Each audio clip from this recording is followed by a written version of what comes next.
Okay, Sooner Nation, how are we feeling? Kansas stuns Oklahoma in Lawrence, Kansas, ending Oklahoma's 18-game win streak over the Jayhawks. And this one hurts. And I was trying to think back to last season. And quite honestly, I could not think of a game that hurt worse than this one. It was brutal. I found out that there's a lot of Jayhawk fans out there, whether they're bandwagon fans or whatever. But Sooner Nation, I want to know how you guys are feeling because I've seen Twitter. I've seen some screenshots of message boards. I've gotten a DM. I've been tagged in stuff, and it's not pretty out there. And we're going to talk about Jeff Lebby here. We're going to talk about him closer to the end of the video, so make sure you stay tuned or you guys can jump to that. But I specifically want to talk about this game today, and I want to talk about the performance from the players first before we get into the coaches. And ideally, you don't want your quarterback starting off the game with the first score being a pick six. I mean, ideally, you don't want your third quarterback throwing a pick at all. But Dylan Gabriel throwing that pick six at the beginning of the game gave Kansas a lot of momentum. And then to think Oklahoma couldn't capitalize and Kansas goes up 14-0.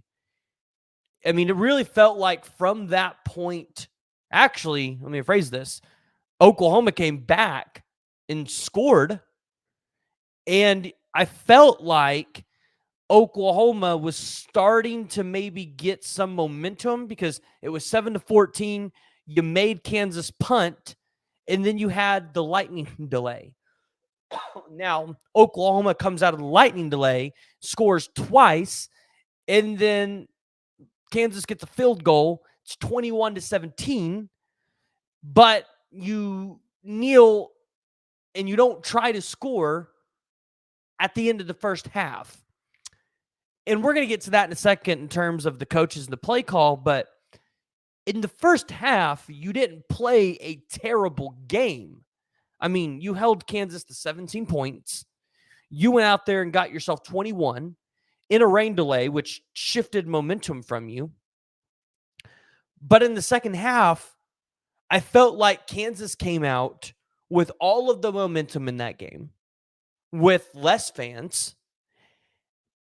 And I felt like we weren't making adjustments. Is that fair to say?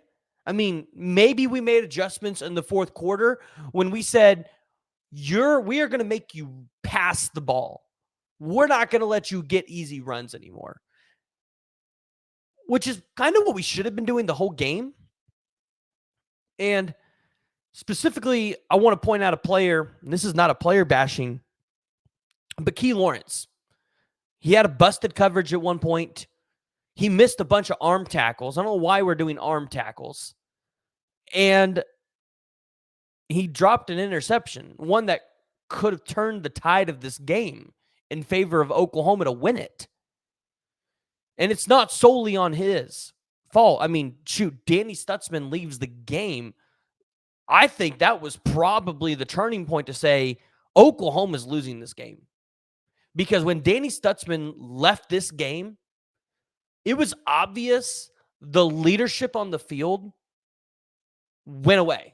There was nobody to step up on that defensive side of the ball to be a leader. And that is no knock on any of these defensive players outside of Danny Stutzman. Because some people just don't have it in them to be a leader. But the fact that not a single person, not even some of these seniors, could step up and be the force that Oklahoma needed, like Danny Stutzman is. I was really hoping Jaron Kanak would do that. I was hoping he was going to step up. And I don't feel like Oklahoma had that, which is why you saw Kansas run over Oklahoma in the second half. There was a part of me that I'm watching this game and I'm thinking, surely they're going to put it together, right? Surely we're going to see Oklahoma squeeze out another win. We'll get into Bedlam and we'll figure it out. But unfortunately, this is how it goes. And I think USC's having this problem. You can't win every close game. They're going to come back to bite you. And for all these people that are acting like Kansas is not a good team, or, oh my gosh, we lost to Kansas, I could see that argument if this was 3 or 4 years ago. But this is the Kansas Jayhawks with Lance Leipold as their head coach. A guy that has won championships at Division II, came up to Georgia State, made them relevant, and then said, I'm going to come to Kansas, and I'm going to turn this program around. Last season, had one of their best seasons in a long time. This season, they're 6-2 with a marquee win over Oklahoma. Last year, you had the marquee win over Texas. Kansas is back. We talked about Texas being back. No, KU is back. They're not just a basketball school anymore. Now, this isn't to say Kansas is going to go out there and compete for playoffs, national championships. Maybe they can get to New York's New Year's Six Bowl in the next year or two. It's not going to be this year. Kansas could be a team that runs this conference when Oklahoma and Texas leave. I mean, they had their second-string quarterback in Jason Bean being a leader in this team. So I look at it from Oklahoma, and I say, some of our players could have played better. Tawi Walker was a bright spot in this game. Like, I want to give Tawi Walker the praise he deserves here. 23 carries, 146 yards, 6.3 average, 1 touchdown. His longest run is 28 yards. Gavin Sawchuk got 6 carries. I felt like Gavin Sawchuk should have got more, but he had 19 yards for a 3.2 average. You got to see a little bit of Javonte Barnes, 5 carries, 17 yards, 3.4 average. So outside of Tawi Walker, again, all your running backs are average. They're not that, they're not what we thought they would be.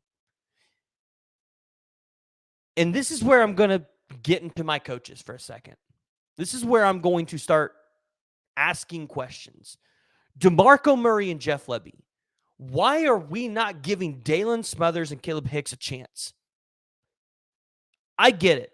Gavin Sawchuk and Javonte Barnes, they need reps. If that's the case, then they need to be out on the field more. And you need to, I don't know what we need to do to help these running backs understand the Kennedy Brooks mindset to waiting for a hole to develop. That's what they need to do. If they do that, I guarantee you they'll be gosh darn successful. I'm tired of saying week in and week out, oh, well, this will be the week. OU gets it together. I'm tired of saying it. Put out running backs. If these guys aren't getting it done because they just don't have the confidence in the foot or the hamstring, redshirt them. Give them an opportunity in practices and scrimmages to get their feet underneath them and not lose a year. And maybe start some of these true freshmen and give themselves an opportunity to prove themselves. And maybe you might just find something else. This is not a knock on Sawchuk or Barnes. I get it. They're coming back from injuries. They might not have their feet under them, but my goodness, you got to do something else if they can't get it together. Give them more time in practices and scrimmages and just give them a red shirt.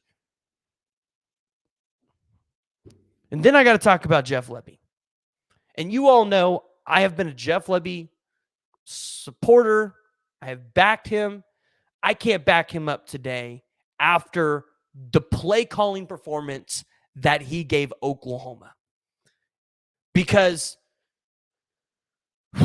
it was bad. It's 3rd and 12 and you're running the ball.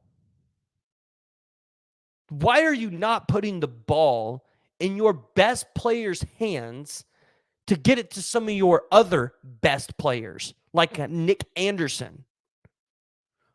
Why does Austin Stogner only have 1 reception? Why did Drake Stoops only have 4 receptions? Dylan Gabriel only threw the ball 19 times. 7 of those passes came in the fourth or in that last drive. He only had 14 completions, 171 yards. Didn't have a single passing touchdown. You're telling me that Dillon Gabriel could not throw in that wind. It seems like Jeff Lebby was scared of the secondary, which I get being scared of Kobe Bryant because he's actually probably their best DB, but there's other guys that you can target on that field. And why Dillon Gabriel didn't get more opportunities when they let Jason Bean throw it 32 times is absolutely beyond me. Because outside of Tawee Walker, you really didn't have a run game. And if you knew that was going to be the case, then you should have let Dillon Gabriel throw the ball. I guarantee you let Dillon Gabriel throw the ball. And mind you, not even just throw the ball. What is up with Jeff Lebby not even throwing the ball deep since he lost Andrell Anthony? Have you all noticed that? Please tell me you have. Jeff Lebby is not throwing the ball deep since we lost Andrell Anthony. Yet you have guys like Brennan Thompson, who, again, today made an incredible deep catch for 39 yards. Now, I saw a flag come out, and I thought it was going to be offensive pass interference because I saw Brennan Thompson kind of push off a little bit so that he could turn around, get some space to catch that ball. But regardless, you have guys that can go out there and catch the deep ball for you. Why are we not throwing more of the deep ball? It works. Teams have a hard time defending it against us. Not to mention, you have wide receivers like Nick Anderson, who's 6'4", and what is Jaden Gibson, 6'5"? I just don't understand why you can't use your height. You can't use our deep pass ability to be able to beat teams. Yet, Jeff Lebby receives all the criticism in the world these past 2 weeks. And we're going to walk into Stillwater, and I guarantee you this man is going to call one of the best play call games of his life. That's what happens. Jeff Lebby is inconsistent as me making chocolate chip cookies because I'll tell you, I can't bake. I'm serious, though. Jeff Lebby is inconsistent. And I don't want to say he's unreliable as an offensive coordinator, but it feels like he's unreliable because you don't know what you're going to get week in and week out. We have yet to see multiple weeks in a row where Jeff Lebby has called great games.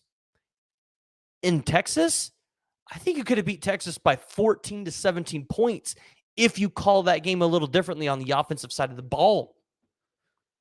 And I know a lot of people were worried last week about UCF. You take out those chunk plays that UCF got, which were a couple of them, and then this is a very different game for Oklahoma. But all of the problems in that UCF game come back to not being able to run the ball. Now, whether that's a DeMarco Murray problem and the running backs, I don't know. But it comes back. Every single one of those problems in the UCF game, I can come back and tell you that was because of the running backs, and here's why. The defense was out there too much that game, which is why they gave up big chunk plays at points. They were becoming tired. And luckily, you just wore UCF down in the fourth quarter. They didn't have the competitive depth to compete with you. So, if you're Jeff Lebby, I'm not saying it's time to fire him and move on. I don't think that's the answer. I don't know who you go out there and get because I don't think you're getting a Cliff Kingsbury from USC. Who you going to go out there and get? Seth Luttrell? All I know is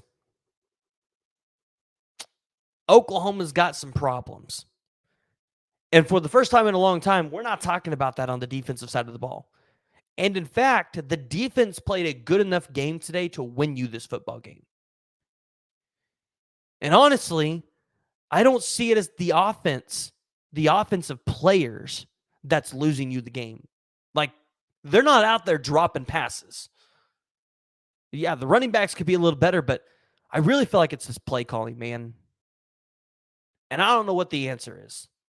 But I feel like Venables needs to call Jeff Lebby to his office, or he needs to take this man out to breakfast, and they need to figure this out, and they need to talk it through. Either Lebby needs to be on the damn sidelines with Joe John Finley and everybody else, or he needs to get his rear end together, because I'm tired of it, you're tired of it, and I'm sure these players are tired of it too. This is Oklahoma. We don't have this kind of offense. And you know what? When we lost Lincoln Riley, I expected there to be a downtrend in our offensive performance. I didn't expect it to be this bad. If this offense performs a little bit better every single game, you are a national championship contender. But with the way that this offense is playing now, I can't even tell you that this team is a New Year's Six bowl contender. Meaning, anybody you match up with in the New Year's Six bowls, you probably lose to. With this offense, with this play calling. So, yeah, those are some of my thoughts, guys. And I'm sure I'll have more Monday, and we'll try to get somebody else on to help recap the game. But these are just some of my initial thoughts about the game. And I don't know where you go. Now, if you're Oklahoma, you have bright sides. I think you solidified Tommy Walker as running back one. No questions asked. He is your best running back in that room. Number two, Oklahoma gets a commitment today from the 4-star safety Reggie Powers. Likely will play Cheetah for us. So, Oklahoma's still hot there. You see the recruits hopping in. But, I mean, I don't know if y'all saw the tweet from Jackson Sumlin. And I'm pulling it up now. He deleted it.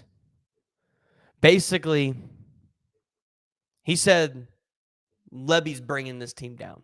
He's bringing these offensive players down. And it's true. So, guys, I want to hear your thoughts. Sooner Nation, how we feeling? If you guys are watching this, you guys are watching it on a Sunday. I'm recording this on a Saturday night. Got an upper respiratory infection. But I think the cough medicine they gave me is helping. And I think I only coughed a couple times. So, if you guys haven't already, hit the like, hit the subscribe button. Jump down in the comments below and let me know what content you guys want to see.